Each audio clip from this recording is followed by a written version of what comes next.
दिन तू बिसरे प्रभु जी निकल जाए जान।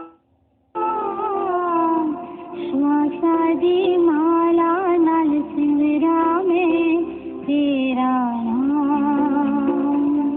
गुरु मैनू पिला दे तू अमृत दा प्याला, रंग दे मेरे दिल नू मैं हो जावा मतवाला। मैनू है सतगुरु जी तेरे दर्शन दीता,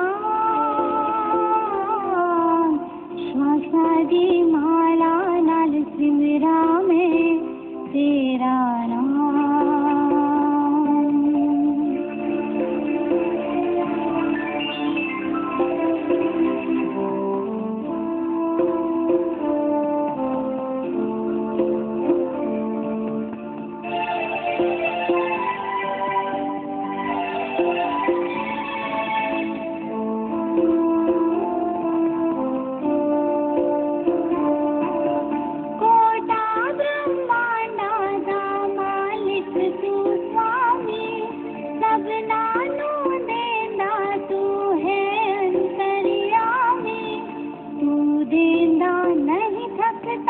युग युग देना है दान,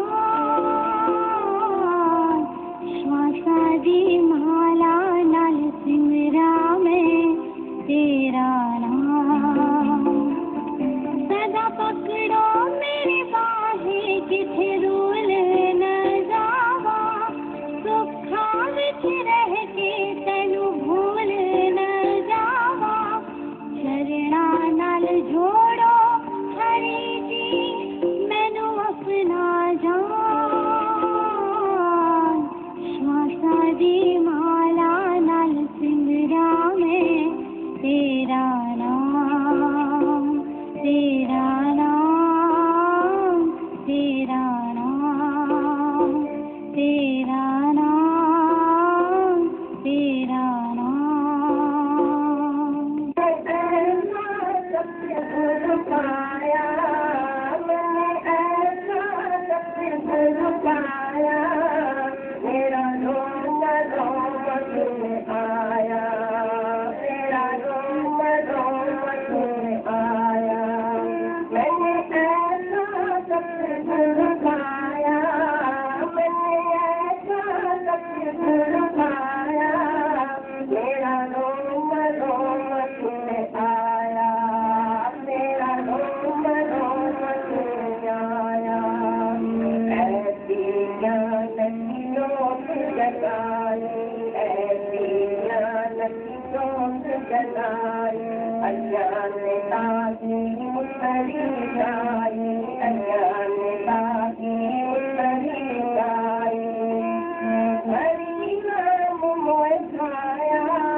Moye aul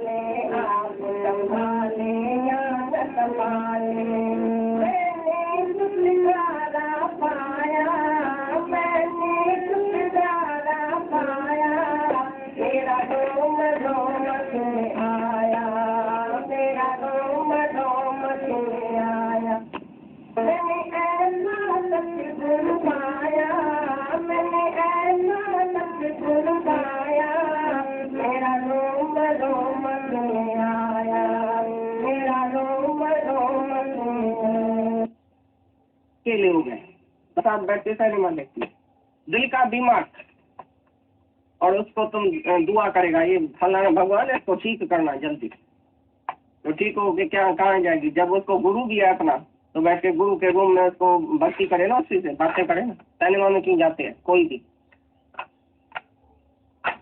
क्योंकि विषय अंदर पड़ी है किसी भी गुरु ने उनकी विषय नहीं निकाली और सच्चा गुरु पहले ही बोलता है विषय का विषय सब विषय समान त्याग जहाँ जहाँ तुम्हारा मन बाहर भागता है बाहर सुख ढूंढता है तुम अकेला बैठ नहीं सकता है अकेला सो नहीं सकता है इसका मतलब है तुम्हारा ध्यान समाधि लगा ही नहीं है भगवान से प्यार ही नहीं हुआ तुम्हारा अगर बीमारी में किसको भगवान भूल जाता है तो उसका भगवान से प्यार नहीं हुआ जिसका भगवान से प्यार है वो जब अकेला बैठता है सो जाता है बस भगवान और वो बाकी सारी दुनिया बीच में घूम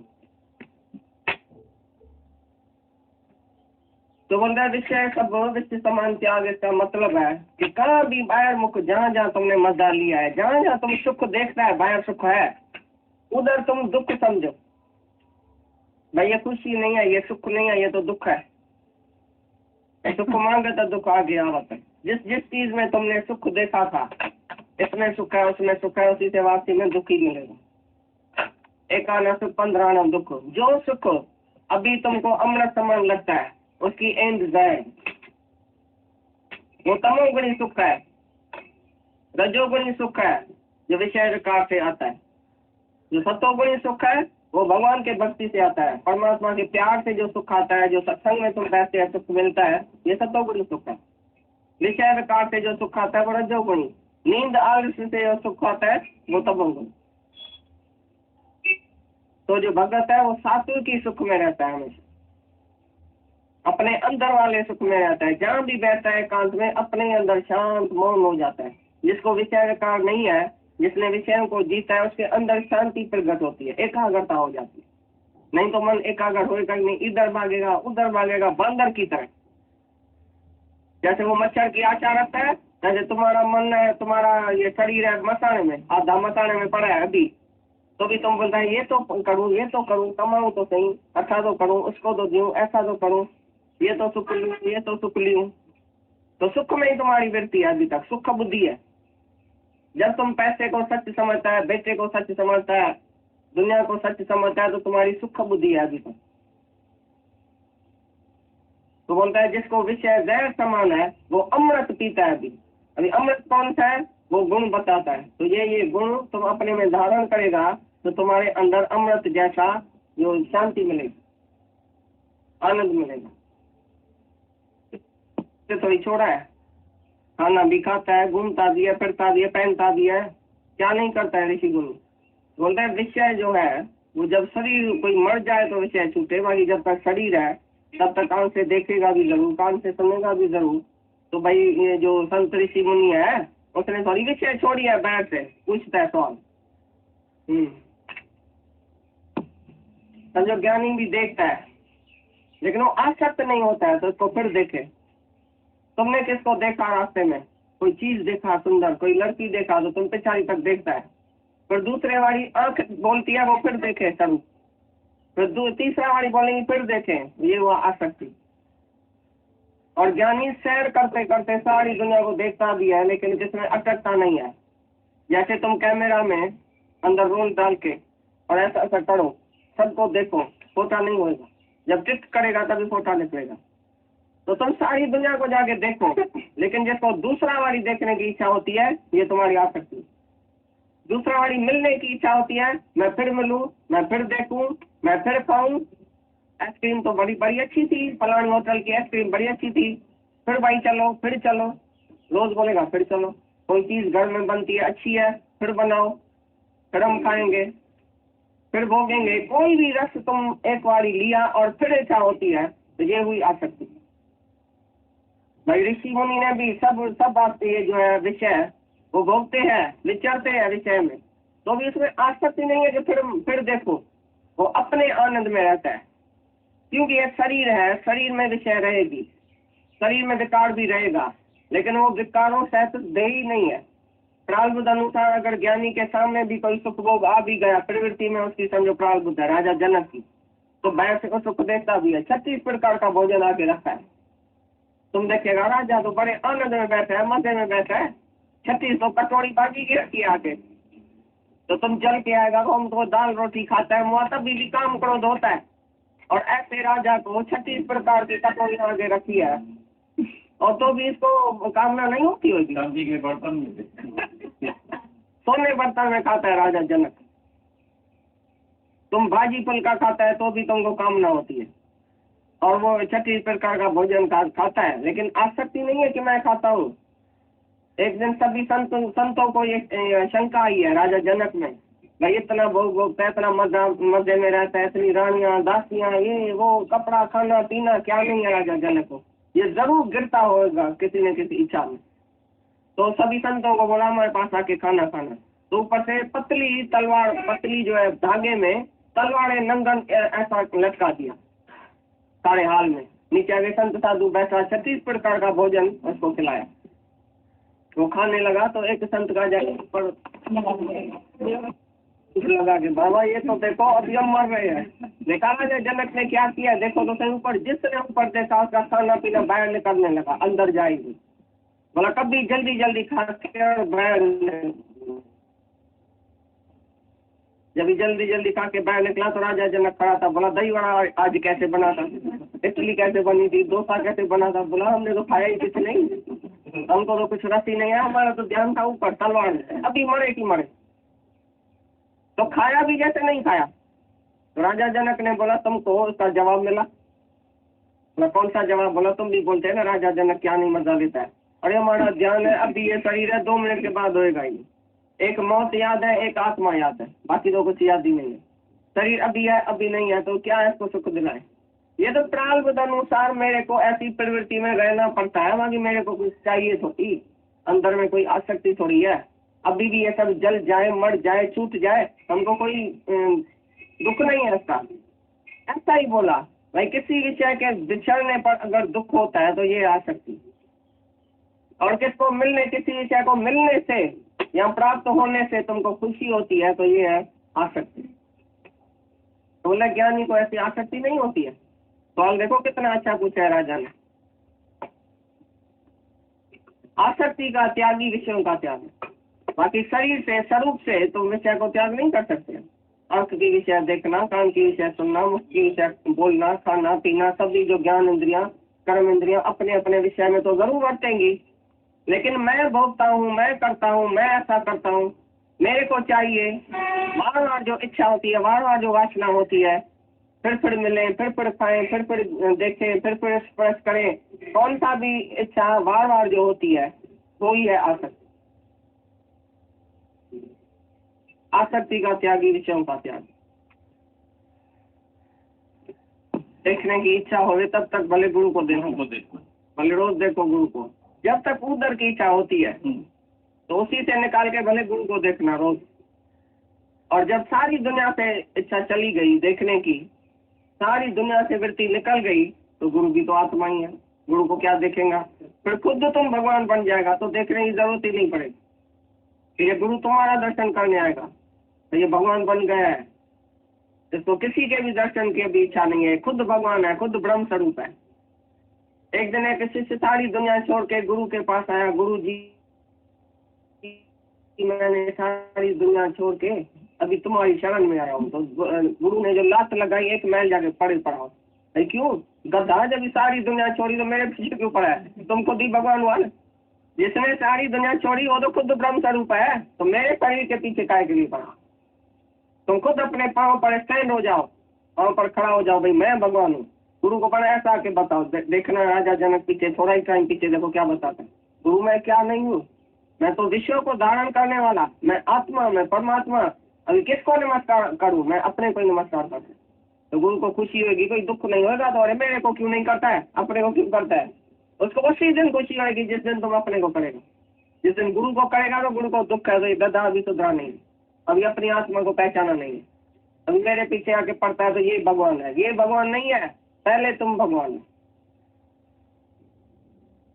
तो जब तुमको मर्द की, बेटे की और उसकी इच्छा होवे घर की, उधर जाने की, तब तक तुम इधर ही देखना। अच्छा ही है, आसक्ति अच्छी है। हाँ, उल्टा मत लेना। चलेगा कौन? तो रेडियो ने तुमको सुख दिया कि मारा तुम्हारे दिल को। एक हीरा तुमने लाख रुपए का पहना कान में, आज वो चला गया, तो दुख किसको देखना पड़ेगा, तुमको कि हमको? हीरा किसने पहना?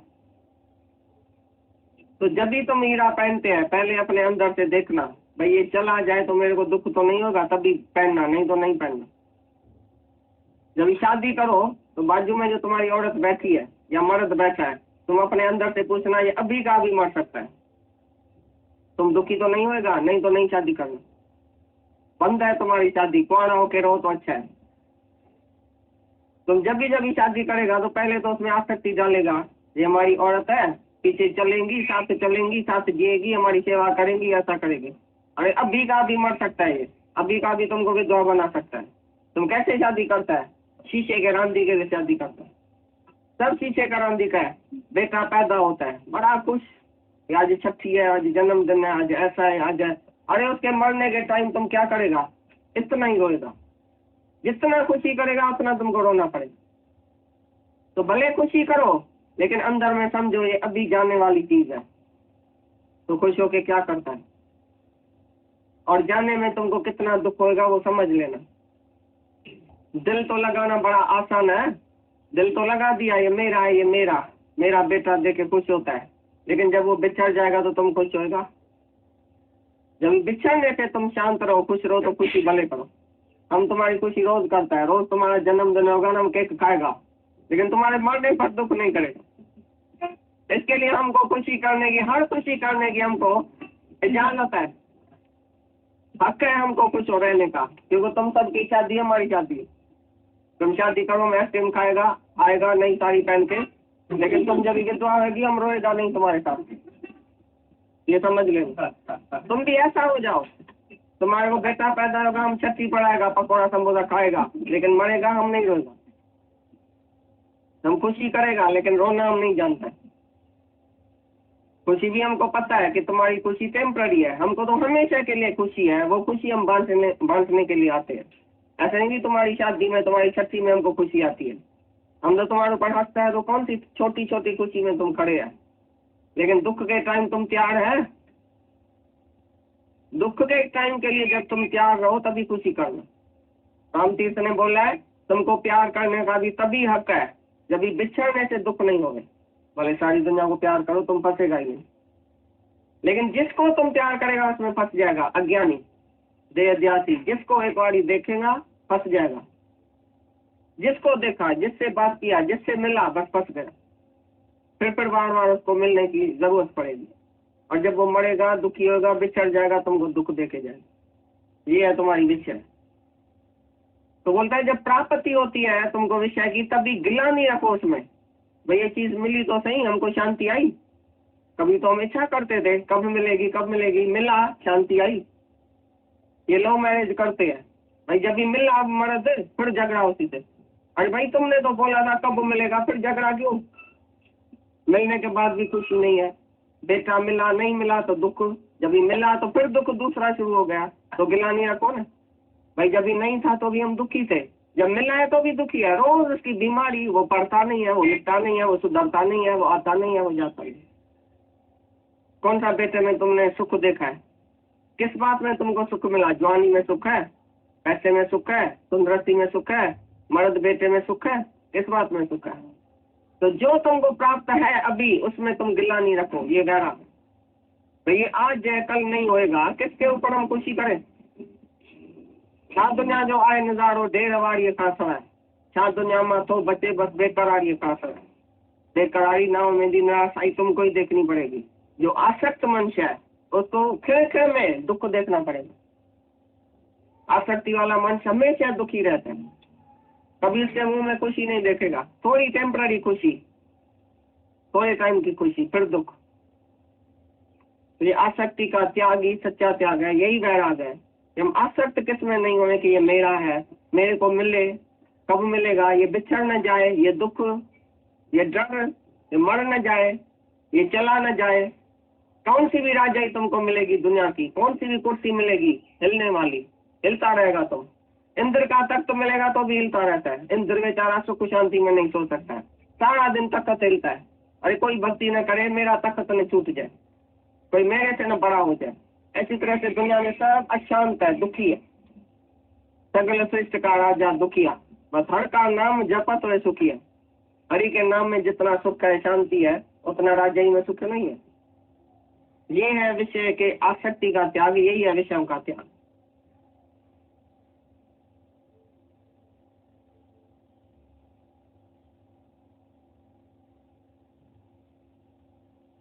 हरिओम।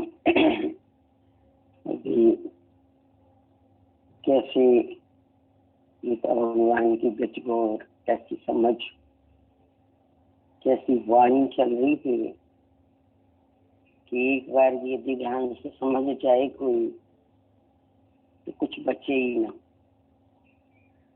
ज्ञान भी कोई बहुत नहीं है और ज्ञान को ही चाहिए।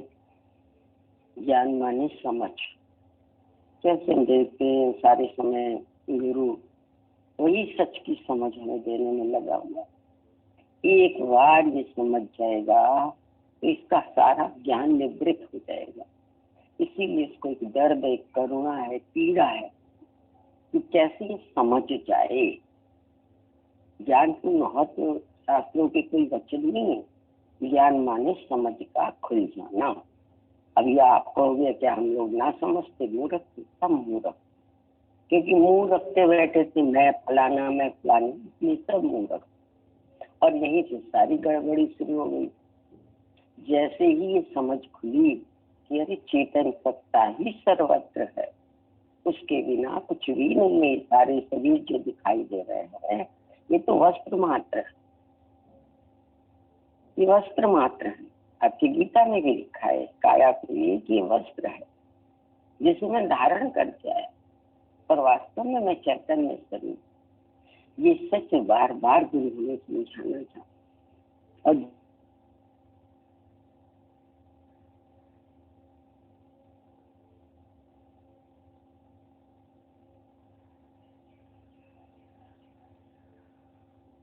ये समझ खुल जाएगी तो बात जिसके सम्मुख आएगा उससे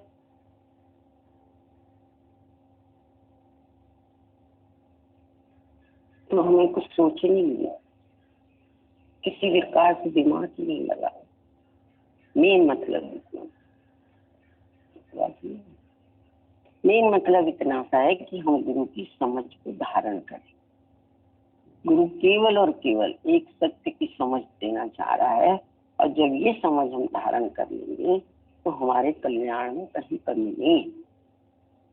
बाकी इतना परहेज बता रहा है, इतनी हमारी गफलतें, हमारी जागृति हमको दे रहा है, बार बार हमको एक ही बात समझा रहा है कि आओ बैठो मैं तुम्हें बताता हूँ तुम कितनी बड़ी भूल भुलैया में फंस गए। और जब तक तुम अपने आप को इस भूल भुलैया से नहीं निकालोगे, गाइड साथ है, गुरु साथ है, गुरु से बड़ा गाइड दुनिया में कोई मिलेगा। वो हाथ पकड़ के हमें इस भूल भुलैया से बाहर लाना चाहता, बस उसका हाथ न छूए और एक बार इस भूल भुलैया से निकल आए। कितने अच्छे से समझा रहे थे, बोले जब तक दुनिया की किसी वस्तु व्यक्ति पदार्थ में तुम्हारी आसक्ति है तब तक तुम गुरु के पास से मत जाओ, यानी गुरु में और ज्यादा आसक्त हो जाओ और गुरु से प्यार करो और गुरु से। जब तुम्हारी आसक्ति सारी दुनिया से समाप्त हो जाए तब फिर तुम्हें गुरु के शरीर में भी नहीं अटकना, क्योंकि गुरु भी आत्मस्वरूप है और तू भी आत्मस्वरूप। तो कितने अच्छे से कह रहे थे, बोला सत्य के जो ब्रह्म ज्ञानी होते, तत्व वेता होते, ज्ञानी होते, उन्हें ये नहीं कष्ट होता है कि तुम अपने को ब्रह्म समझ, वो कहते हैं जिस दिन तुम अपने आप इस ब्रह्म भाव में आ जाओगे, समझो मेरा काम पूरा हुआ। आप समान अपने संपद पर, कहते तभी तो तुम मेरी तरह से महसूस कर सकोगे, परमात्मा की सुंदर सृष्टि का आनंद ले सकोगे और हर पल अपनी शांति और आनंद की अवस्था को प्राप्त होगे। तभी तो संभव है, नहीं तो कैसे संभव है। इसलिए इसे तो बड़ी खुशी होगी जिस दिन हम अपने चैतन्य स्वरूप में केवल और केवल अपना परिचय अपने सच्चित आनंद स्वरूप से दे सकते। आज हमें एक बात याद आ रही थी, भगवान ने शुरू में बोला कि जब भगवान ने मनुष्य को बनाया, उसके साथ साथ सारे ही जीव जंतुओं को बनाया, तो उसमें उन्होंने 4 लोगों को बुलाया। जो मनुष्य को बुलाया तो वहां कुत्ता भी आ गया था, बैल भी आ गया था और बगुला भी आ गया था। भगवान ने कहा भाई देखो, मैं तो तुम चारों को, 5 को बराबर की आयु बांटूंगा। बोला ठीक है भगवान। तो बोला मनुष्य को मैं 40 साल की आयु देता हूँ।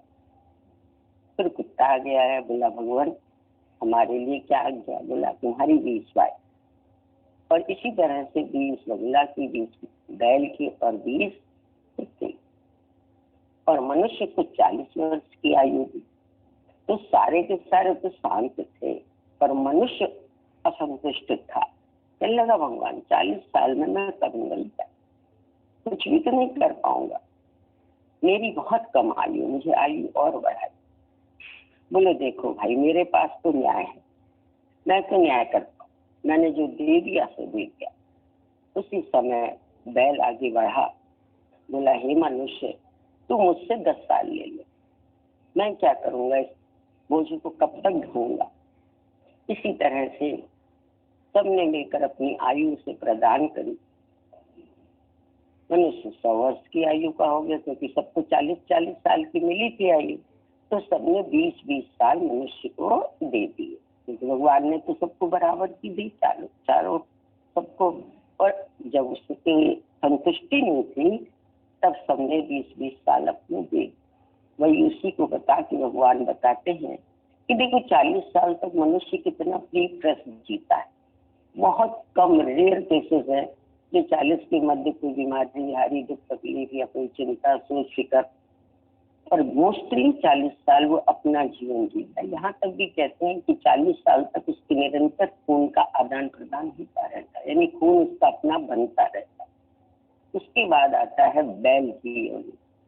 अब खुद ही आप विचार करके देखो, 40 साल के बाद मनुष्य बोझ ही तो रहेगा।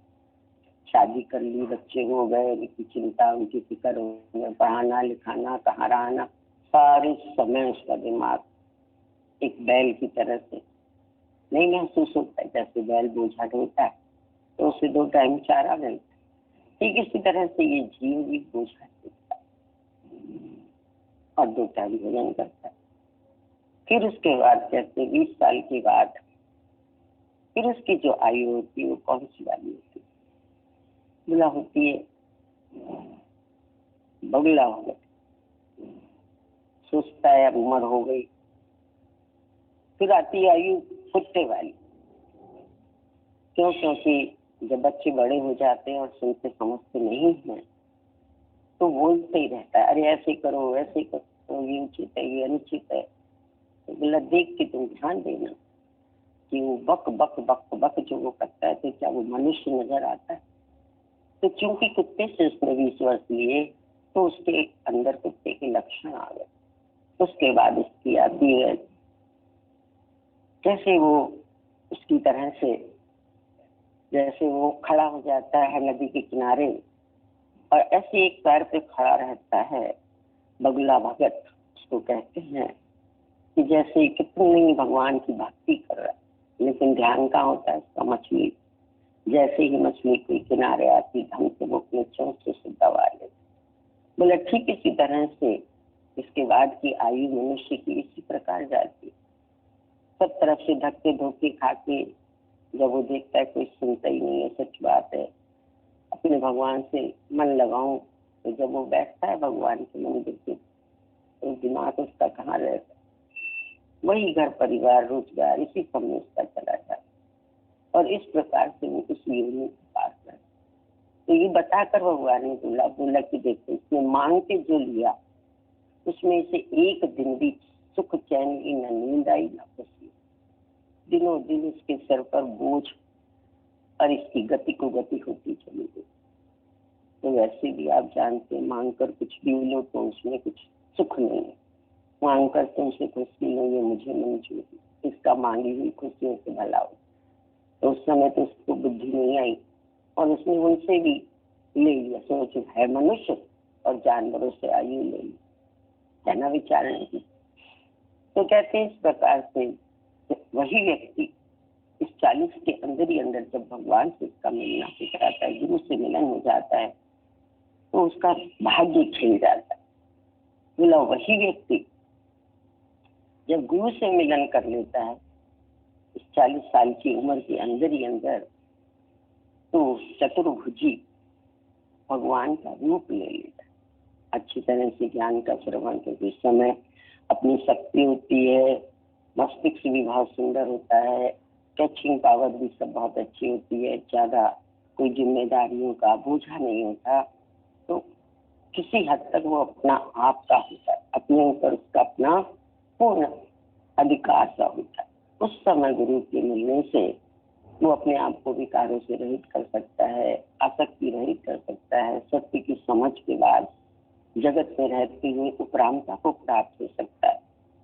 तो इस प्रकार से इसका जीवन कैसा हो जाता है, जैसे चतुर्भुजी भगवान। और उसके बाद जीवन जब निष्कामी हो जाता है, सर्व के लिए हो जाता है। सोचो, आज जो भी हमारे मार्गदर्शक हैं, हमारे पूज्यजन हैं, उन सब का जीवन देखो। आज आयु का बढ़ना, बल्कि कितने हजारों हजारों जीवनों को और प्रकाश मिलता है और पावर मिल रही है और ताकत आ रही है। तो ये है गुरु से मिलन के बाद का जीवन।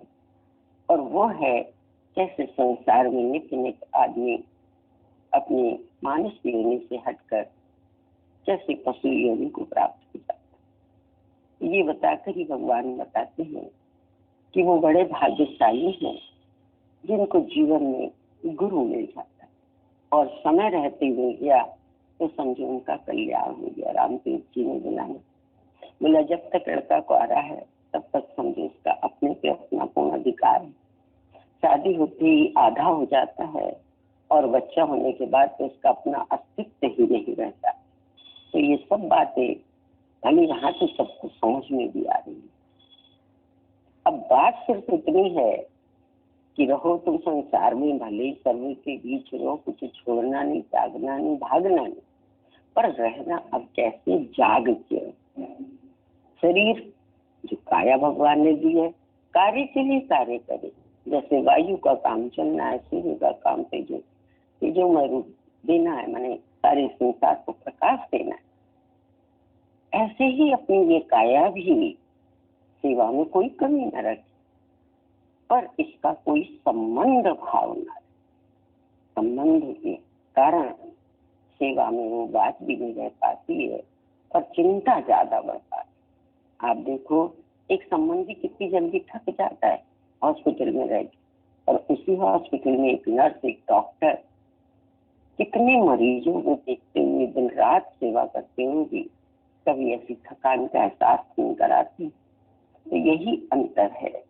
इस बात को भली भांति समझो कि कब मनुष्य कमजोर पड़ा, जब इसने देह से संबंध जोड़ के फिर और संबंधी बना लिए, और यही उसके लिए सबसे बड़ा नरक कह दो या दलदल कह दो या गड्ढा कह दो, उसने अपने से ही तैयार किया। इसमें किसी ने उसका कोई दोषी नहीं। मनुष्य जब स्वयं से ही गड़बड़ाता है, तभी कहते हैं यदि तुम्हारे विचार दुरुस्त चुस्त हैं तो 100 लोग मिलकर भी तुम कमजोर नहीं कर सकते। और जब तुम्हारा ही विचार कमजोर है तो डॉक्टर भी एक बार भी बोल देता है भाई इन्होंने तो जीने की चाह छोड़ दी है, मैं कितनी भी दवा दे रहा हूँ असर नहीं होता। ये सुन के कितना आश्चर्य नहीं लगता। कि मनुष्य के अंदर इतनी पावर है, इतनी विचार शक्ति इसकी महान है, ये अपने आप को एक विचार दे कि मैं पूर्ण स्वस्थ हूँ, मस्त हूँ, मुझे किसी प्रकार का कुछ नहीं हुआ, तो सब बीमारियां जो अंदर बैठी हुई है किसी के वो भी भाग जाए। तो मनुष्य का विचार अपने आप में बहुत दुरुस्त चुस्त करने वाला है, पर विचारों की ही गड़बड़ी। आज देखो सारे संसार में क्या हलचल है, हलचल का मूल कारण भय। ऐसा तो नहीं हो जाएगा, ऐसा तो नहीं, ठीक भी होगा कहीं फिर दोबारा तो नहीं हो जाएगा, फिर ऐसे तो नहीं होगा। सारे समय इसी प्रकार का चिंतन और इसी चिंतन का परिणाम फिर ले भी ले रहा है, पर चिंतन नहीं दुरुस्त का। बड़े आश्चर्य की और दुख भी होता है। तभी कहते हैं कि कितना एक एक प्राणी को इस सत्संग की आवश्यकता है। और सत्संग केवल श्रवण नहीं, सत्संग का मतलब है जब सत्य ही संग रह जाए।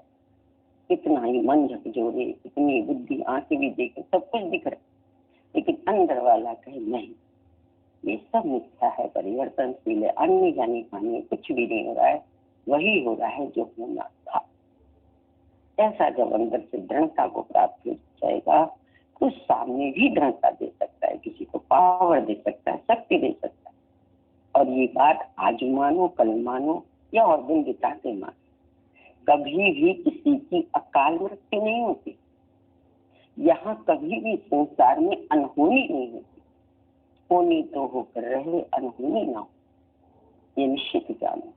और जब ये बात सच है तो इसे मानो कि जो हो रहा है, जब हो रहा है, जहाँ हो रहा है, वही हो रहा है जो पहले से निश्चित पड़ा है। आप देखो इस बीमारी के बारे में भी हमारे शास्त्रों में पहले से लिखा पड़ा, नहीं तो खोजना बात खोली। और जब पढ़ने वालों ने कहा तो बोला ये तो पहले से लिखा हुआ, कहाँ से आएगी, कैसे बढ़ेगी, सब कुछ इसमें लिखा हुआ। आश्चर्य नहीं होता सुन। तो यही है वो सच जो गुरु देना चाहता है। इस सारी सृष्टि का एक पत्ता भी बिना उसके हुक्म के नहीं चलता। यानी इतना फिक्स है। फिर अपने आप को क्यों इतना भय में रखते, क्यों इतना चिंताओं में रखते हैं, क्यों इस प्रकार की वातावरण तैयार कर रखा है। सब कुछ सहज कर दो। कोई कहे भी इसकी वजह से कहना नहीं, ना इसकी वजह से ना उसकी वजह से, हर जीव जाता है समय पूरा कर। जितनी चाबी भरी राम ने उतना ही नाचे खिलौना। कभी भी किसी भी प्रकार का किसी को दोष मत देना। कोई चीज माध्यम भले ही बन, क्योंकि काल ने बोला भगवान आप मुझे डायरेक्ट भेजोगे तो फिर मेरे को तो सब लोग बहुत ही बुरी नजर से देखेंगे, अब मैं कैसे से सहन कर पाऊंगा। तब उन्होंने कहा कि काल देवता मैं तेरे को डायरेक्ट नहीं भेजूंगा, कोई ना कोई कारण बनाऊंगा, और कारण से उसी कारण को लोग कहेंगे, कभी नहीं कहेंगे काल ले गया, कहेंगे फलाना कारण ऐसा बना, वो ऑक्सीजन कम हो गई, फलाना ऐसे हो गया। हमेशा कारण को लेके लोग चाहे जो अल्लाह गुल्ला करे, पर तेरे को कोई नाम नहीं।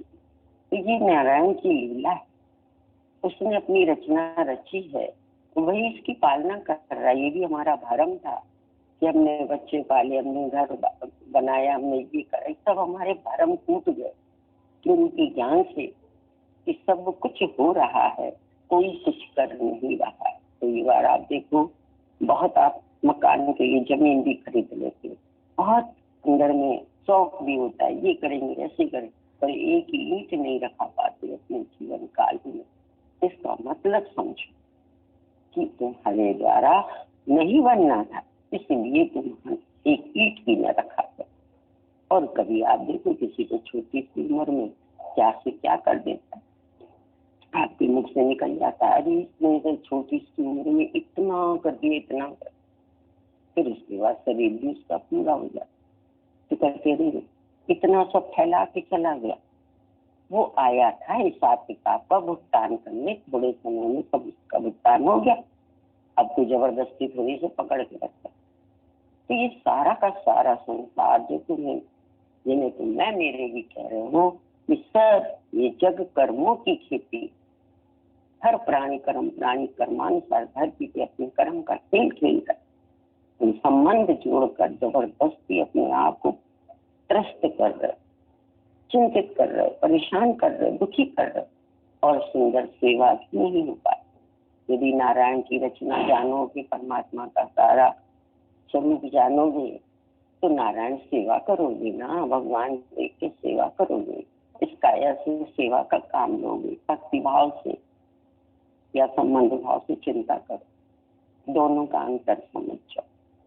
एक जागृति कहाँ से कहाँ तक आपको ले जा सकती। जरा सा संबंध भाव आपके नजरिए को कितना बदल देता है। देखने का नजरिया, सोचने का नजरिया, बात करने का तरीका, सब कुछ बदल जाता है। इसलिए कोई मैं मान लेते हो, देखो जरा सी एक छींक भी आती तो घबराने लगता है। तो संबंध भाव ये नहीं भगवान ने कहा डॉक्टर को नहीं दिखाओ, दवाई नहीं खिलाओ, इसे सेवा नहीं करो, सब कुछ जरूरी है। और जो तुम चिंता करते हो, हलचल में आते हो, कमजोर पड़ते हो, ये गुरु को अरदास है। क्यों? क्योंकि यही फिर तुम फिर से जड़ और चेतन को मिलाकर एक कर दे। रोज तुम्हें समझाता है तू अलग है, इसका साक्षी, इसका दृष्टा, इसका जानने वाला है, तो ये नहीं है। इसके बावजूद भी बार बार फिर इसी गफलत में आता। आखिर कब तक? एक चीज नहीं समझ पा रहे, इसके साक्षी हो, जानकार हो, दृष्टा हो, और फिर ये तुम बताओ तुम इसमें क्या कर सकते हो। बहुत ध्यान रखते, एक्सरसाइज कराते, कसरत कराते, ये करते, वो करते, वो करते, और जब होना होता है पकड़ लो, कुछ कर पाते। इसके लिए नहीं कि हम सब छोड़ दे, इस काया को एक्सरसाइज वाली काया ना बनाए, इसके लिए का मतलब ये मत समझना। पर ये याद रखना कि इसकी हर घड़ी, हर पल पूर्व नियोजित।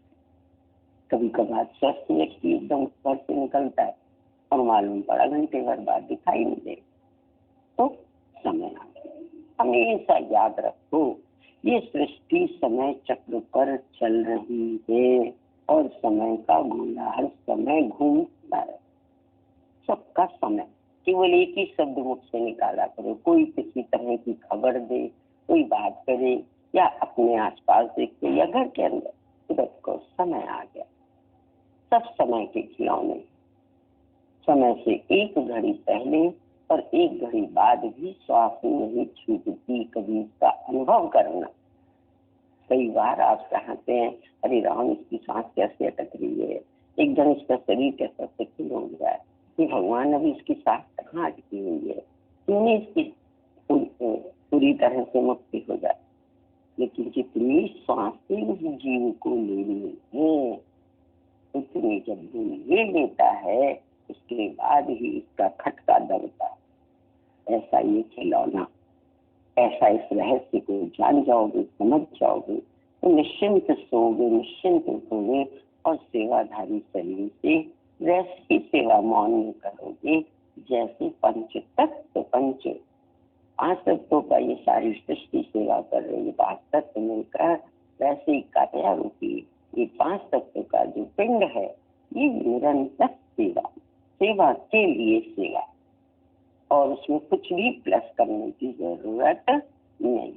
डॉक्टर भी वही डॉक्टर कहलाता है जो सेवा करते हुए हमेशा उसको, आप बहुत अच्छे हो रहे, अब आप इतने ठीक हो चुके हैं, अब आप इतने %, आप बिल्कुल ठीक हो गए, बस थोड़ा, उसके बाद उसकी पावर, केवल और केवल पावर, आप पूर्ण स्वस्थ हैं। और वैसे आत्म करके देखो तो आत्मा तो कभी बीमार होती, वो तो आती जाती, उस करके देखो तो ऑलवेज स्वस्थ। इस समय आप अस्वस्थ हैं, तो आपका अपना विचार यदि आपको हिलाए नहीं, तो दुनिया के किसी व्यक्ति में ताकत नहीं जो आपको हिला सके।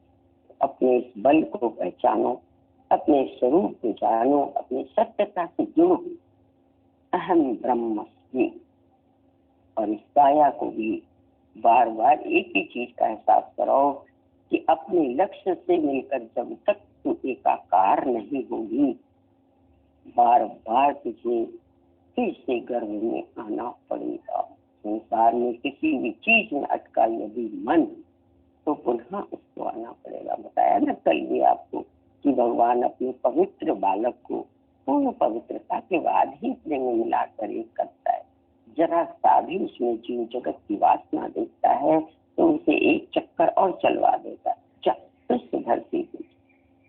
इसलिए यदि हम पवित्र जीवन को प्राप्त करके, पवित्र ज्ञान को प्राप्त करके भी अपने इस जीवन को पूर्ण पवित्र न कर सके तो ये बहुत अफसोस की बात है।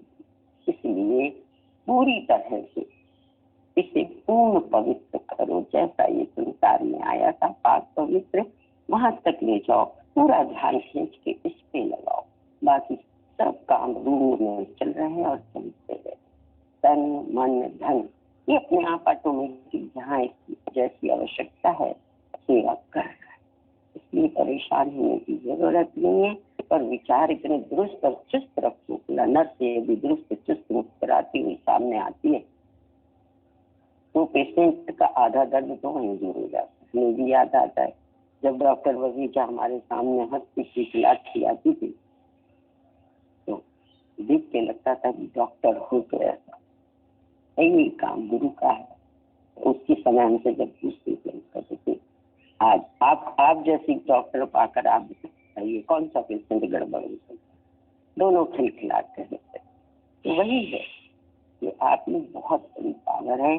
अपनी इस पावर को जगाइए और अपना कल्याण कीजिए। कर अपना कल्याण सत्संग में आकर, ना देरी न दूरी। आई बात समझ में? आज और अभी इसी पल अपनी खुनकी में आई और शेर से वो हमको गर्जना। आपके विचार दुरुस्त और चुस्त हुए नहीं कि आप देखिए अपने आप में कितना बड़ा परिवर्तन। पर ये याद रखो संबंध नहीं तो है सभी परमात्मा के स्वरूप है। कोई भी साथ आया नहीं, कोई साथ जाएगा नहीं। इसलिए संबंध भाव को आज अभी पूरी तरह से समाप्त कर, जैसे होम करते हैं स्वाहा स्वाहा स्वाहा, बैठकर अंतर्मन में अपने इस सबको आज स्वाहा स्वाहा स्वाहा करो। ये सच बात है, ये जीव आया भी अकेला है और जाता भी अकेला है। इसलिए इसे अपने काम उतारने से लगा दो, नहीं तो बाद में बहुत पछताना पड़ेगा। कर अपना कल्याण सत्संग में आके, बाकी सब काम रूम में होते आए हैं, होते रहेंगे। पर मूल जो अपना काम है इसको पूरा कर ले। काम अपना पूरा कर ले, बस इसी में शान है। सुखते हैं सब संगी साथी सच एक भगवान। आज मानो या और समय, लेकिन ये आज ही अभी इसी पल महसूस करो। क्या चेतन सत्ता के बिना ये शरीर एक पल खड़ा होगा? और नहीं तो आज के बाद ये गांठ बांध लो कि अहम ब्रह्मस्मि, मैं शरीर नहीं हूँ, मैं सत्य स्वरूप है। मैंने धारण किया है और धारण किस लिए किया? सबको यही सच बताने के लिए। धन्यवाद सभी को, बहुत बहुत प्यार। पर प्यार तभी है जब अपने से प्यार करें। गुरु हमारे जीवन में आकर हमें हमसे प्यार करना सिखाते, यानी अपने स्वरूप से प्यार करना। वो जानता है कि है तो ये अपने आप में सब कुछ पूर्ण है, बस एक ही जगह इसकी गड़बड़ी है कि अपने स्वरूप से हट गया। नस जरा सी हट जाती है, सारा शरीर दर्द करता है, और अपनी जगह आ जाती तो पता ही नहीं चलता कौन सी नस थी, कब हटी और कब आ गई। बस वो इतनी सी नस का जो खिसक गई अपने स्वरूप से, उसे पुनः उसे मिलाकर ऐसा टाइट कर दो कि खिसकने का कोई चांस रहे नहीं। सभी को बहुत बहुत प्यार से धन्यवाद। ठीक है, जागो और जगाओ। धन्यवाद।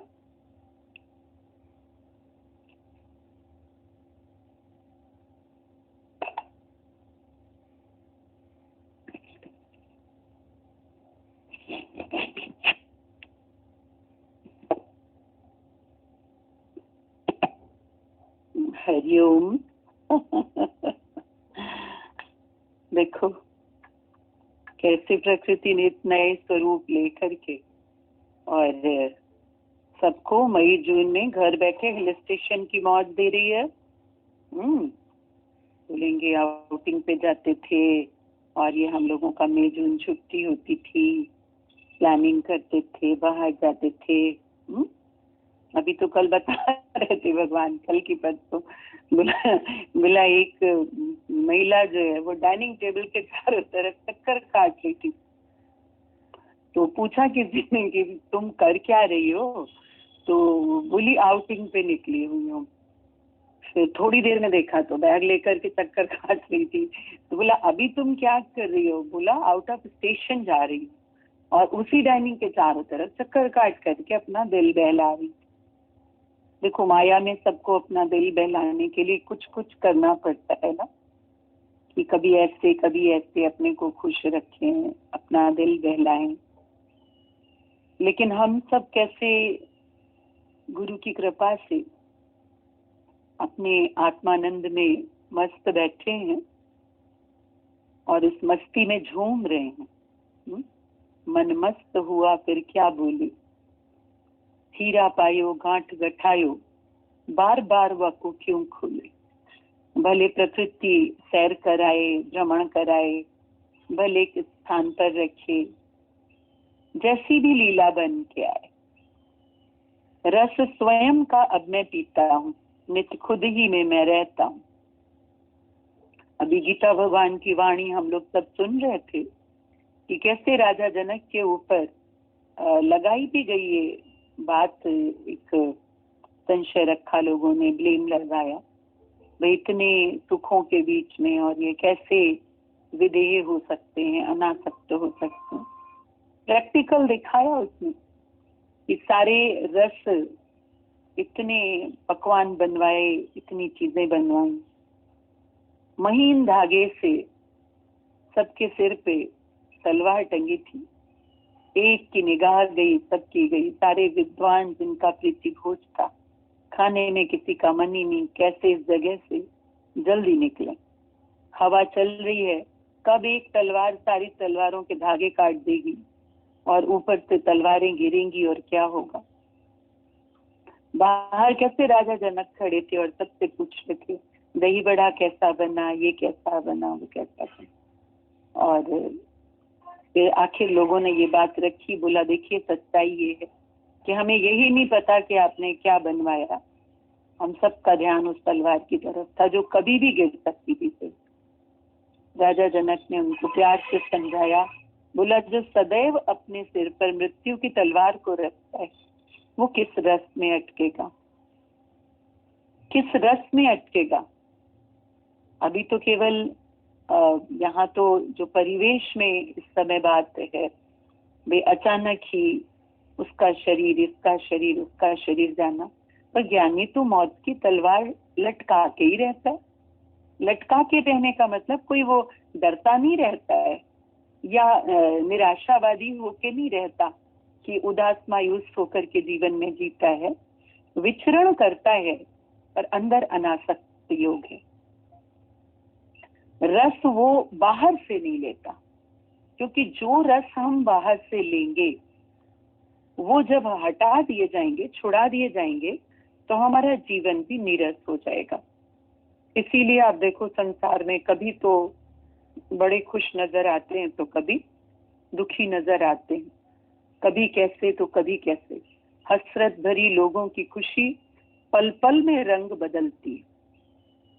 अभी भी किसी ने पूछा है, बोला संसार में सब क्रियाकलाप दुख से बचने और सुख को पाने के लिए किए जाते हैं, लेकिन ज्ञान प्राप्ति की प्रतिक्रिया दुख व सुख दोनों से बचने के लिए की जाती है। तो इसे स्पष्ट करिए।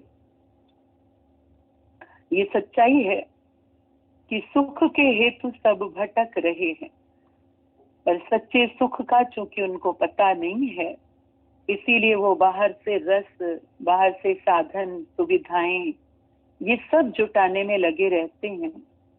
तो सुख को पाने का प्रयास करते रहते हैं, लेकिन ज्ञान की समझ जब जीवन में मिलती है तो दुख और सुख दोनों से पार ले जाती है। जो सुख देता है वो दुख देता है, दोनों से दूर रहो, आत्म सुख में रहो। जिसे संसार में सुख मानते हैं, जिसे संसार में सुख मानते हैं, एक्चुअली वो सुख है नहीं। यदि उनमें सुख होता, सच्चा सुख होता, तो क्यों कहा जाता कि सगल सृष्टि का राजा दुखिया। सारी सृष्टि का कोई एक भी राजा हो जाए तो वो दुखी रहता है। क्यों दुखी है जब सारे सुख उसके पास है? तो सच्चा सुख कहाँ है? गुरु अपने साथ बिठा करके और ये खोजना कराता है हमसे। तो जिसे सच्चे सुख की खाण मिल जाती है, उसके लिए दुख बना ही नहीं। क्योंकि दुख कहाँ है? सुख की आशा में, सुख की इच्छा में, सुख की अपेक्षा में। यहाँ से सुख मिलेगा ये आस होती है, और वहां से सुख नहीं मिलता तो देखो मनुष्य दुखी हो जाता है। नित नई आस है, नित नई प्यास है, कोई कहाँ तक इसको बुझाए। गुरु ये समझ देता है तू स्वयं सुख सागर है, बाहर क्यों आस रखी, क्यों तलाश रखी, क्यों प्यास रखी। तो बाहर सुख तलाशेगा तो उसके साथ में द्वंद्वी जोड़ा है, साथ में दुख भी होगा। बोला बाय 1 गेट 1 फ्री। सारे द्वंद्वी जोड़े, सम्मान तलाशोगे, अपमान का अनुभव करोगे। देखो लाभ को तलाशने चले तो हानि से भेंट होगी ही होगी। ये द्वंद्वी जोड़े हैं, ये साथ चलते हैं। तो बोला दुनिया में सभी सुख को पाने का प्रयास करते हैं। जितनी क्रियाएं करते हैं, कार्यकलाप करते हैं, यत्न प्रयत्न करते हैं, तो वो सुख को पाने के लिए करते हैं। पर चूंकि उनको सच्चे सुख का रहस्य नहीं मालूम, तो वो इंद्रिय जनित सुख, विषय सुख, संसारी सुख, पद पदार्थों से मिलने वाले क्षणिक सुख की ओर भागते। और गुरु हमें ये सच पहले ही बता देता है कि ये सब मायामय होने के कारण विनाशी है, परिवर्तनशील है। देखो कैसे महाभारत में वो ऐसा सबसे पहले घूमता है चक्र, और क्या बोलता है, मैं समय हूं, मैं समय हूं। तो सब कुछ समय अनुसार है, काल अनुसार है, प्रारब्ध अनुसार है। जब ये बात समझ में आ जाती है तो कहीं पर कोई दुख है नहीं, कहीं कोई इफ बट नहीं है, प्रश्न नहीं है, कहीं कोई उलझन नहीं है। तो बोला ये जो ज्ञान का हम प्रयास करते हैं, ज्ञान प्राप्ति, तो इसका परिणाम क्या है? सुख दुख दोनों से ही परे। बोला सारे जितने प्रयास हैं संसार में वो सुख को पाने के लिए हैं, लेकिन ज्ञान जो है वो सुख दुख दोनों से पार ले जाता है, दोनों से पार ले जाता है। और वहां पहुंचकर हम क्या पाते हैं? मैं हूं आनंद का ही स्वरूप, आनंद का विलोम नहीं। सुख का विलोम दुख है, पर आनंद का कोई विलोम नहीं। तो गुरु ने आकर के ये समझ दी कि आनंद स्रोत बह रहा, पर तू उदास है, अचरज है, जल में रह के भी मछली को प्यास है। दूसरी बात पूछी है, बोला बादल चाहे पदवियां और जागीरें बरसा दे, दौलत चाहे हमें ढूंढे, पर ज्ञान को तो हमें ही खोजना पड़ेगा। बोला चाहे प्रारब्ध अनुसार जीवन में पद हो, प्रतिष्ठा हो, पैसा हो, सब कुछ हो,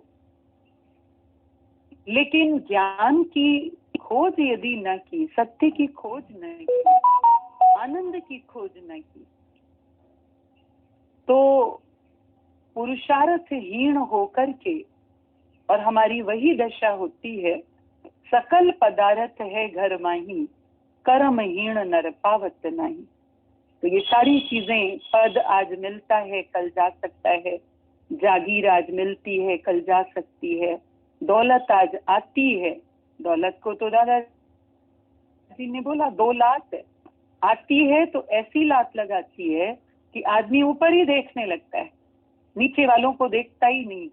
उसका बात करना, उसके शब्दों का प्रयोग सब जैसे अहंकार भरा, इतराया इतराया। और जाती है जब ये दौलत तो कमर पे लात मार के जाती। तो भले पदवियां हो, भले जागीरें हो, भले दौलत हो, ये सब भी आ करके बोला चाहे बादल बरसा दे ये सारी चीजें, यानी प्रारब्ध में है जीव की, और ये सब बरस भी जाए मानो। जनरली सब कहते हैं ना भगवान से कृपा करो, भगवान इसी कृपा वर्षा के लिए प्रार्थनाएं करते रहते है ना। लेकिन बोला जो ज्ञान है इसके लिए तुम्हारा पुरुषार्थ, इस रास्ते पे पुरुषार्थ तुम्हारा देव है। सत्य की खोज ना करो, शाश्वत सुख की खोज ना करो, नित्य सुख की खोज ना करो। तो देखो हम पुरुषार्थी होके इधर लगते हैं। बोला ना माया में समय से पहले प्रारब्ध से ज्यादा कुछ मिलने वाला नहीं। अभी भी सब सुन रहे थे कि सब कैसे समय के काल के खिलौने हैं। नहीं, वो गेम खेलते हो शतरंज का, देखते हो पासों के अनुसार कैसे चाल चली जाती है, इधर से उठाया इधर रखा, ये किया। बाकी तो जो खेलते हैं उनको ज्यादा अच्छा पता है। तो काल अनुसार, समय अनुसार संसार में सब लीला हो रही है ना। लेकिन जो परमात्मा की प्राप्ति है, आनंद की प्राप्ति है, तो इसके लिए रखा गया पुरुषार्थ। पुरुषार्थ तुम्हारा देव है। बोला पुरुषार्थ शब्द में ही छिपा है, पुरुष परमात्मा के अर्थ किया गया प्रयास ही पुरुषार्थ है। तो गुरु हमें इस पुरुषार्थ में लगाता है, इस पुरुषार्थ में लगाता है जिसका परिणाम आनंद ही आनंद है। और किसी ने पूछा है, बोला जितना हित माता पिता या दूसरे भाई बंधु करते हैं उससे कहीं अधिक मनुष्य का संयत चित्त उसका सहयोग करता है, उसका हित करता है। बोला जितना हित माता पिता या दूसरे भाई बंधु मित्र आदि करते हैं उससे कहीं अधिक मनुष्य का संयत चित्त उसका हितैषी है, उसका हित कर सकता है। इसीलिए देखो यहाँ पर हम गुरु के पास जब आते हैं तो गुरु हमें आत्मजयी बनाता है, जितेंद्रिय बनाता है, हमारे चित्त को संयत करता है। कल भी बड़ी सुंदर बात लगी कि कैसे भाप की शक्ति, कैसे भाप का इंजन तैयार हो गया ना, तो स्टीम, और वो स्टीम में वो पावर कि कैसे हम सब ने बचपन में पढ़ा है जेम्स वॉट, वो ढक्कन का उठ जाना। तो जो कलेक्टिव एनर्जी होती है ना, हमारी ही जो ऊर्जा बिखर रही थी, हमारी ही जो शक्तियां बटी हुई थी, जो वृत्तियां फैली हुई थी, कैसे गुरु उन्हें संयत करके, संगठित करके, एकाग्र करके और हमें हमारी ही शक्ति से परिचित कराता है। तो देखो संयत चित्त माना आत्म अनुशासित जीवन, माना सेल्फ कंट्रोल। नहीं तो दशा क्या है संसार में, कभी तन कभी मन में उलझा, तू सदा अपने दामन में उलझा, सबसे जीता तू अपने से हारा, ढूंढता है तू किसका सहारा। तो बोला हर एक अपना मित्र भी खुद है और शत्रु भी खुद है। जो संयत चित्त है वो अपना मित्र है। इसीलिए गुरु बोलता है अपो दीपो भव, अपना ज्ञान दीप भीतर स्वयं जलाओ। अंधेरा है मन का दिया तो जला ले, कहाँ जा रहा है तू ऐ जाने वाले। अभी देखो अपने चित्त को संयत किया है या चित्त चलायमान है, हलचल में है। किसी भी घटना को सुनते हैं तो कैसे सुनते हैं, कैसे लेते हैं और कैसी प्रतिक्रिया करते हैं। अपना चित्त शांत होगा, संयत होगा, तो जो संपर्क में आएंगे उनके चित्त को भी हम संयत कर सकते हैं। हम खुद स्थिर होंगे तो उनके चित्त को स्थिर करेंगे। हमारा ही अंदर में हलचल लगी पड़ी है। हमें याद आ रहा था कि एक बार गुरुजी ने भेजा हम लोगों को सीतापुर। वहां पर क्या हुआ था कि जो अपने सत्संग के कार्य को प्यार से संभाल रहे थे, जानकी जी थी, और उन्हीं के परिवार में नियमित सत्संग होता था। बहुत श्रद्धा रखी उन्होंने गुरु जी में, ज्ञान में। तो लखनऊ से वो लोग जा रहे थे, बेटी की शादी थी, शॉपिंग करके जा रहे थे। रास्ते में ऐसा कोहरा वगैरह था, तो खड़ी ट्रक से उनकी कार टकराई और जानकी जी की ऑन द स्पॉट डेथ हो गई। ड्राइव कर रहे थे भैया, राधे भैया, तो उनको स्टीयरिंग आकर के उनके चेस्ट पे लगी और काफी समय तक तकलीफ रही। पीछे बच्चे थे तो चोट लगी, टांके आए, ये हुआ, बहुत जो भी घटना थी। तो गुरुजी ने भेजा, उस समय बेबी दीदी, प्रेमा आंटी, कविता चली थी, हम थे। तो उधर जो बच्चे लोग थे उन सबको, उनके बहुत अंदर मन में हलचल, और तो वो सब, कविता और हम बैठते थे बच्चों के साथ। सत्संग भी नियमित हुआ, साथ संगत भी सधी, और बेबी दीदी, प्रेमा आंटी सबको ज्ञान से सबने बहुत शक्ति दी, संभाल के बैठे। जब हम लोग आए तो गुरुजी ने ऐसे ही बोला कि भाई बताओ। हम लोग लंबा लंबा अनुभव ऐसे विस्तार में बड़ी बड़ी करके ऐसे जैसे बताया जाता है ऐसे बताने लगे। सब सुनते रहे गुरुजी। उसके बाद धीरे से हम लोगों से बोले, मृत्यु बनी है क्या? हम सब लोग एकदम शांत हो गए, एकदम शांत। उनका इशारा था कि तुम मृत्यु को सत्य मान रहे हो, घटनाक्रम को सत्य मान रहे हो, जगत को सत्य मान रहे हो, तभी तो इतने विस्तार में जाते हो। जगत जब है ही मिथ्या तो इतना विस्तार क्या किसी भी घटनाक्रम का ना। तो विचार करें कि अभी इस जगत को चूंकि अंदर सत्य भावना से सुनते हैं, देखते हैं, अनुभव करते हैं, इसीलिए किसी भी घटना को देखो हम कैसे सत्य भावना से लेते हैं, फिर उसका जिक्र करते हैं, विस्तार करते हैं, चर्चा करते हैं। दादा भगवान की बात याद आती है कि कैसे दादा भगवान जब वॉक करके सब प्रेमियों के साथ लौटे, माथेरान की बात या कहाँ की बताते हैं, तो सबके कमरे पास पास ही थे। उधर दादाजी के कमरे के पास में जो लोग ठहरे थे, तो उस कमरे से दादाजी को आवाजें आ रही थी, और जो रास्ते में देखा था दृश्य उन लोगों ने, कोई झगड़ा हो रहा था या जो भी दृश्य देखा था रास्ते में, तो उसका जिक्र चल रहा था। दादाजी अपने कमरे से सुनते रहे। उसके बाद बोले, जरा बगल में जा करके, जो भी उनके पास था बच्चा साधक, उन्होंने बोला कि बगल के कमरे में जा करके उनसे ये पूछ के आओ कि दादाजी पूछ रहे हैं कि जगत सत्य है कि मिथ्या, दृश्य सत्य है कि मिथ्या। वो गई बगल में, और जैसे ही दादाजी की बात रखी, एकदम सब चुप हो गए, शांत हो गए।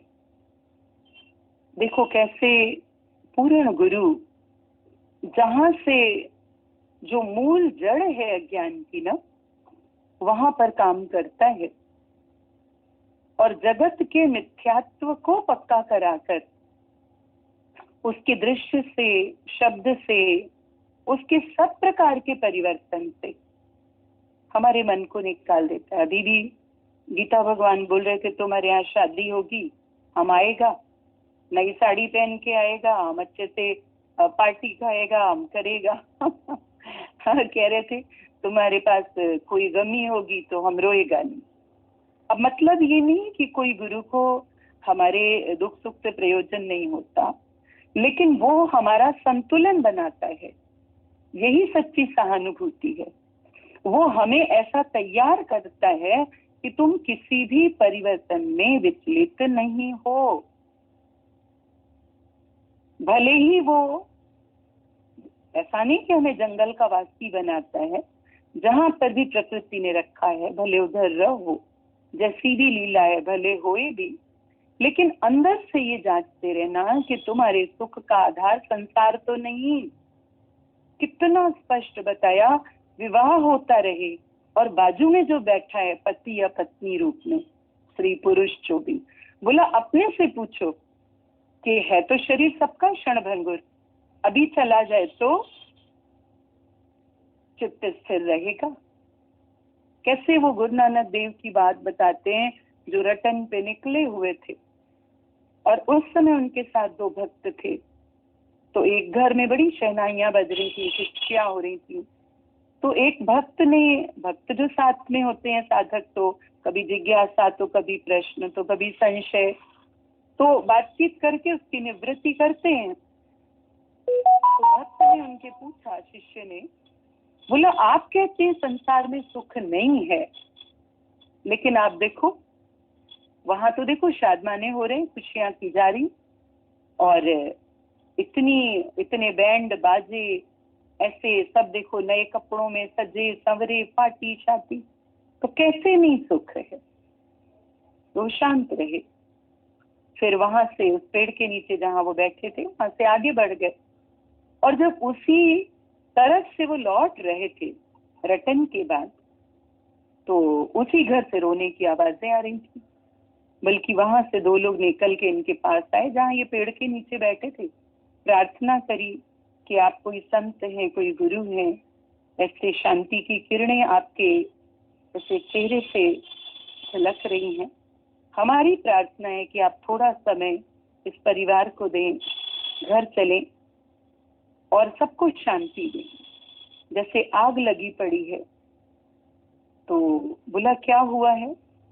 बोला अभी कुछ समय पहले इनके यहाँ बहुत वर्षों के बाद एक बच्चे का जन्म हुआ, बहुत खुशियां की गई, लेकिन आज वो उसका शरीर नहीं रहा। तो उन्होंने अपने भक्तों की ओर, शिष्यों की ओर केवल देखा और उन्हें जवाब मिल गया कि जहां बजती हैं शहनाइयां वही मातम भी होते हैं। तो संसार में सुख नहीं है क्यों बोलते हैं संत? क्योंकि वो सुख कभी भी दुख में कन्वर्ट हो जाएगा। भाई परिस्थिति जन्य यदि सुख ले रहे हैं तो परिस्थिति बदली तो सुख दुख में बदल जाएगा ना। अब ज्ञानी जन भी सुखी हैं, लेकिन उनका सुख कौन सा है? उनका विवेक जागृत है, सत्य मिथ्या की पहचान है, मिथ्या से मन निकाला हुआ है, उनका वैराग्य जनित सुख है, ज्ञान जनित सुख है। उनके पास अपनी अंदर की जागृति है, अपना एनलाइटमेंट है। उनके प्रकाश का आधार कहीं बाहर नहीं है, उधारी बत्ती नहीं है, कोई नगर पालिका का पानी का नल नहीं है। भाई सप्लाई हुई तो पानी नहीं है तो सूखा, भाई उसके यहाँ से कनेक्शन है उसने ऑफ कर दिया तो घर में अंधेरा। तो वो बाहर से सुख नहीं लेते, उनकी अपनी बोरी है, वो आनंद का सागर है, आनंद लुटाते रहते हैं। खाण है मुंह अणखुट खाना, कहवट हुंदा लख किरोड़ा, मुंह वट अणखुट खाना। ऐसा अपना आनंद स्रोत है, अपनी मौज है। हर वक्त हंसी, हर वक्त खुशी, हर वक्त अमीरी है बाबा। भी सुना ना, प्रेम करने का अधिकार किसे है जो छोड़ने में समर्थ है। तो सारी सृष्टि का भीतर से देह समेत त्याग करके बैठा है। त्याग जी ताकत ते आहे, मन जी मौजन जो मदार। दिखने में नहीं आएगा, बाहर से कछु सूझत नहीं, और अंतर भर से नूर जिन्होंने मन मार लिया, मैं तो उन संतों का दास जिन्होंने मन मार लिया। उसका हर कदम सर्व के हित के लिए, जहां पे भी बैठा है अपनी भीतर की साधना में। किसी ने लिख करके भेजा कि आपके पास इधर में रहते हैं, यानी गुरुजनों के संग में कहीं पर भी हम हैं और पैराडाइज में हैं, जहां भी हैं, तो वो तो जैसे साधना स्थली ही है। और उस साधना स्थली में चूंकि सभी साधक हैं तो सदी हुई वृत्तियां हैं, पर जहां पर हम रहते हैं वहां भी हम उसी साधना में रह सकें, उसी तरह से साधक की भांति हम रह सकें, ये साधना घर में भी हमारी सहज रहे, तो ये कैसे संभव हो। अब देखो, घर जानोगे तो न वो साधना स्थली होगी, न तुम साधक होंगे। एक साधक का जीवन कहीं पर भी प्रकृति उसे रख दे, कहीं पर भी रख दे, साधक का जीवन साधक का ही रहेगा।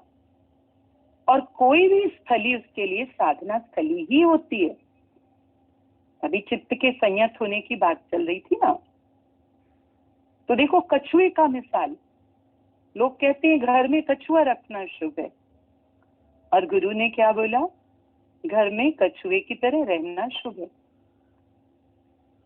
तो कहीं पर भी रख लोगे घर की भावना, वहीं अपेक्षाएं, इच्छाएं और वहीं विक्षेप है।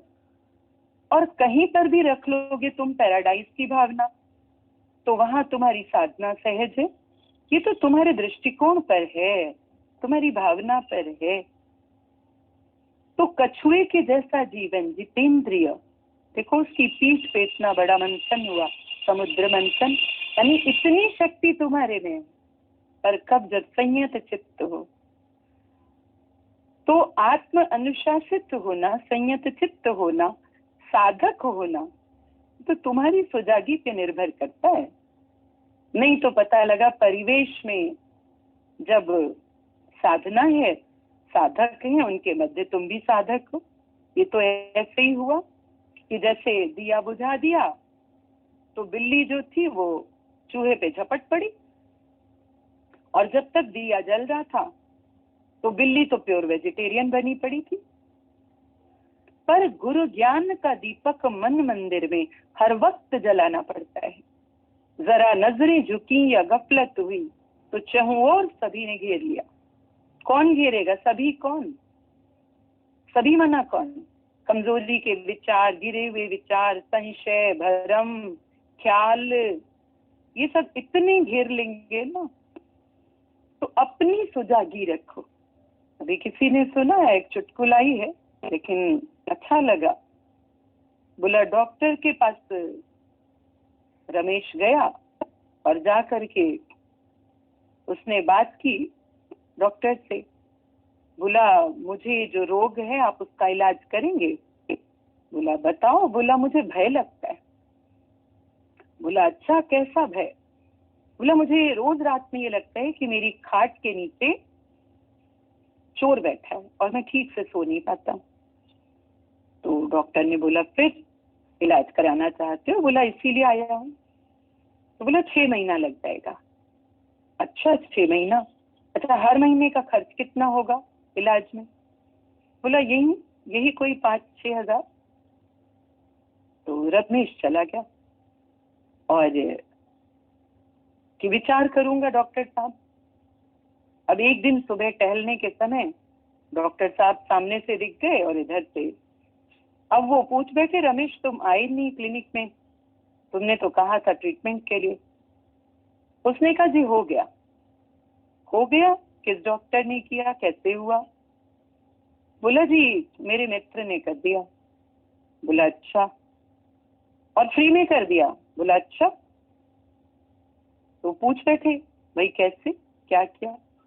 बोला मेरे दोस्त ने बोला कि ऐसा करो, तुम आज से ऐसा करो कि तुम वो खाट ही हटा दो और तुम गद्दा डाल के जमीन पे सो जाओ, तो तुम्हें अच्छी गहरी नींद आएगी और ये भरम नहीं रहेगा।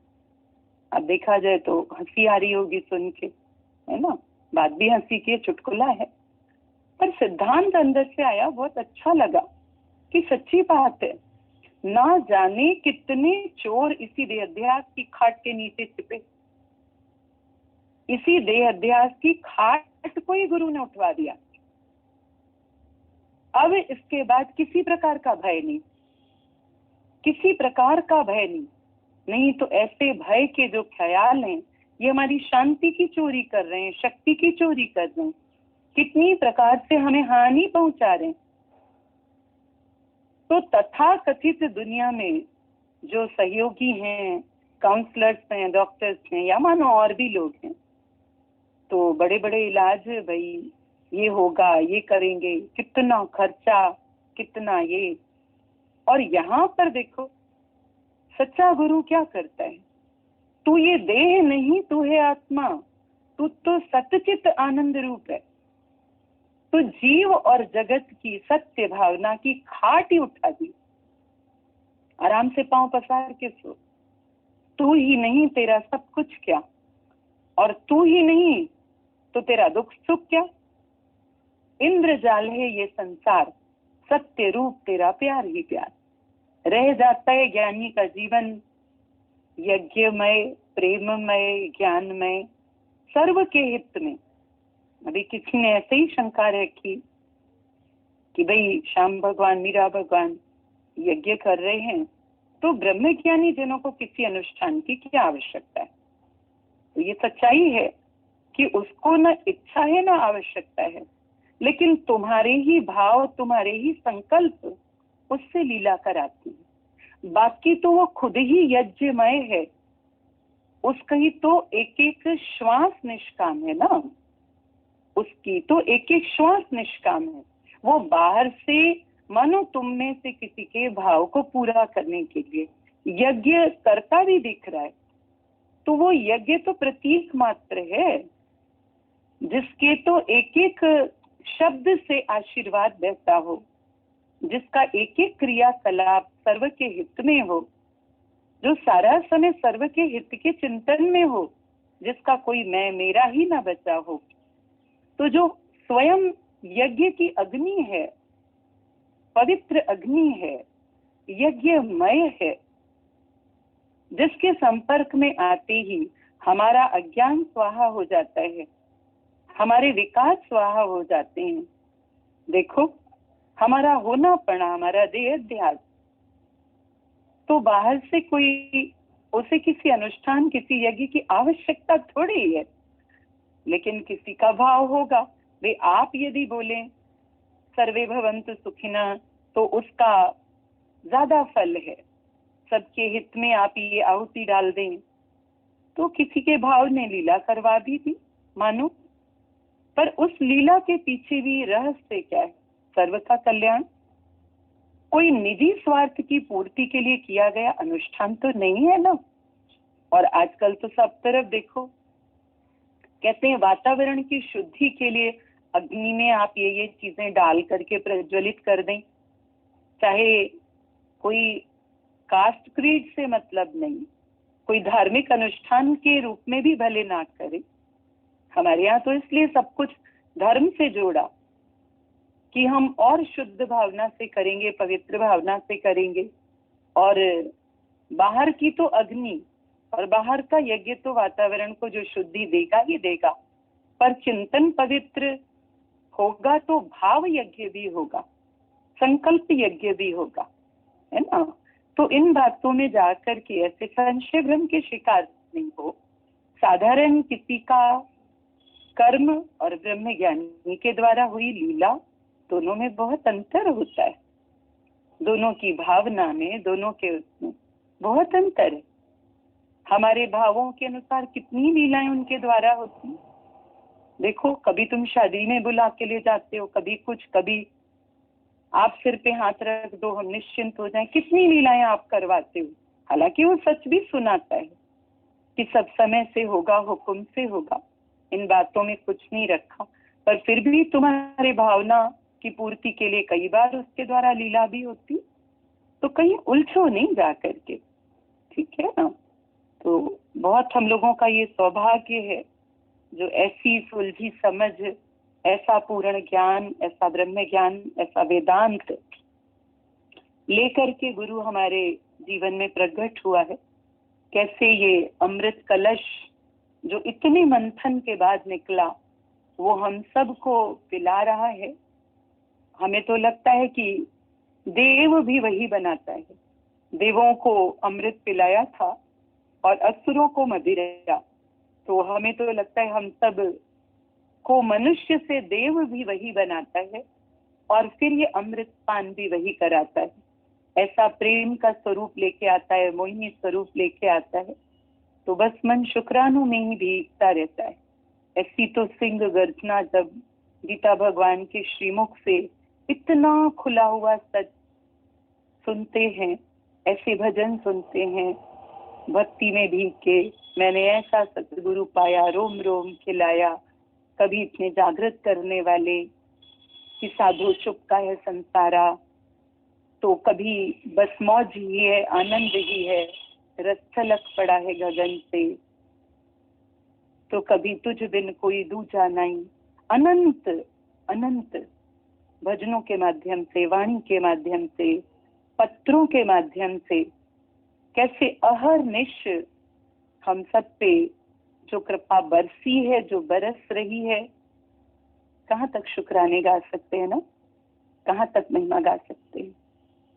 चलो अंदर संकल्प लें जागने और जगाने का, और जो भी संपर्क में आए। आप कहते हो ये ज्ञान कोई जल्दी से समझेगा नहीं, समझेगा कैसे नहीं?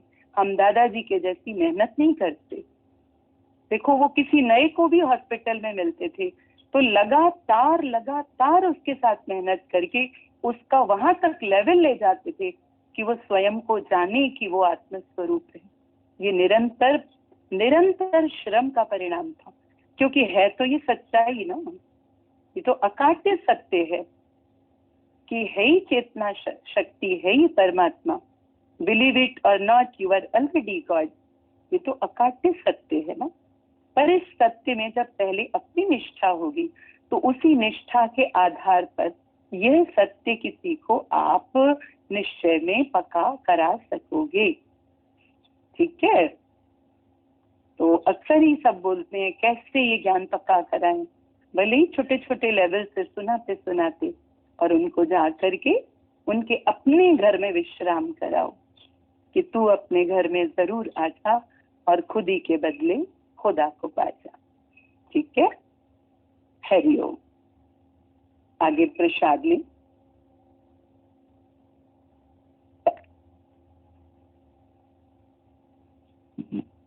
हरिओम। सभी प्रेमियों को भजन गाते हैं हम सब।